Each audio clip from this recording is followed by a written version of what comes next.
بسم الله الرحمن الرحيم.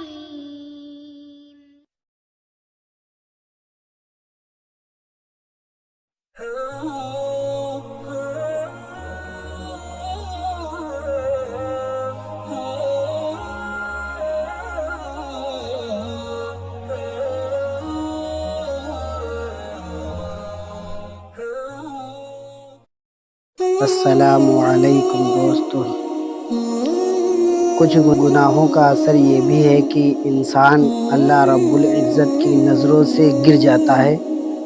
کتنی بڑی ہے یہ سزا کہ اللہ تعالیٰ کی نگاہوں سے بندہ گر جائے۔ اللہ تعالیٰ ارشاد فرماتے ہیں وَمَن يُهِنِ اللَّهُ فَمَا لَهُ مِن مُّكْرِمٍ، جسے ہم ذلیل کرنے پر آتے ہیں اسے پھر عزت دینے والا کوئی نہیں۔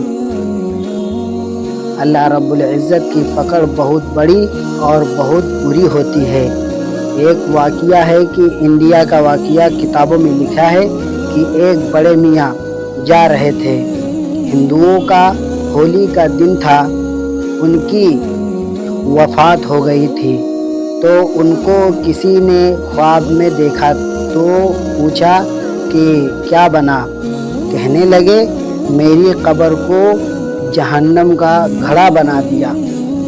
انہوں نے پوچھا وجہ کیا بنی؟ تو انہوں نے یہ واقعہ سنایا کہ ہولی کا دن تھا اور میں پان کھاتا ہوا جا رہا تھا، مجھے تھوک پھینکنے کی ضرورت تھی تو سامنے گدھا تھا، ایسے ہی پتہ نہیں کیا دل میں آیا، میں نے وہ تھوک پان والی گدھے پر ڈالی اور کہا اے گدھے، تجھے رنگنے والا کوئی نہیں۔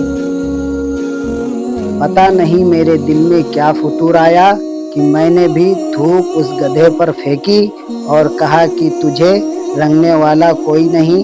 کہنے لگے اس بات پر مجھ سے سوال کیا گیا کہ تم نے دشمنوں کے ساتھ جو یہ مشابہات اختیار کی، اس وجہ سے تمہاری قبر کو جہنم کا گڑھا بنا دیا۔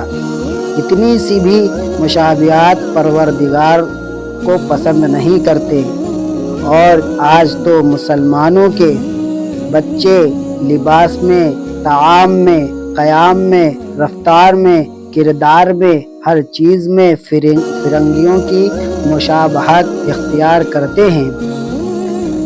فرمایا تم ایسا کرو گے تو انہی میں سے ہوگے، اس کا اثر موت کے وقت ظاہر ہوتا ہے۔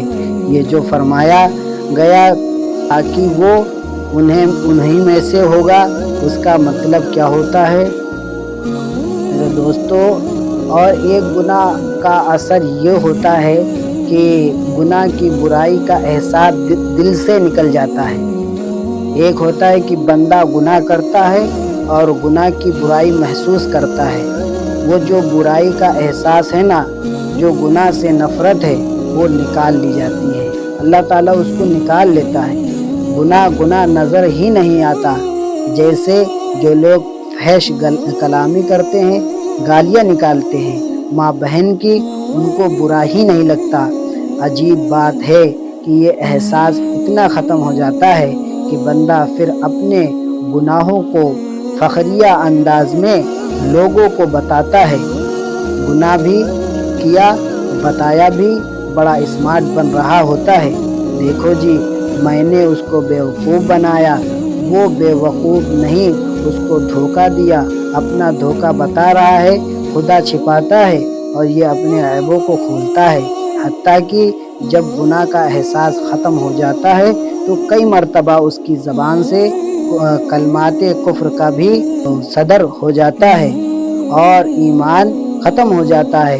اس لیے ایک بزرگ فرماتے تھے کہ تم گناہ سے ڈرتے رہو، میں ایمان کے ختم ہونے سے ڈرتا ہوں۔ تو آہستہ آہستہ بندے کا ایمان ہی ختم ہو جاتا ہے۔ اللہ رب العزت ہمیں گناہوں سے محفوظ فرمائے اور ہمیں سچی توبہ کرنے کی توفیق عطا فرمائے، آمین۔ السلام علیکم۔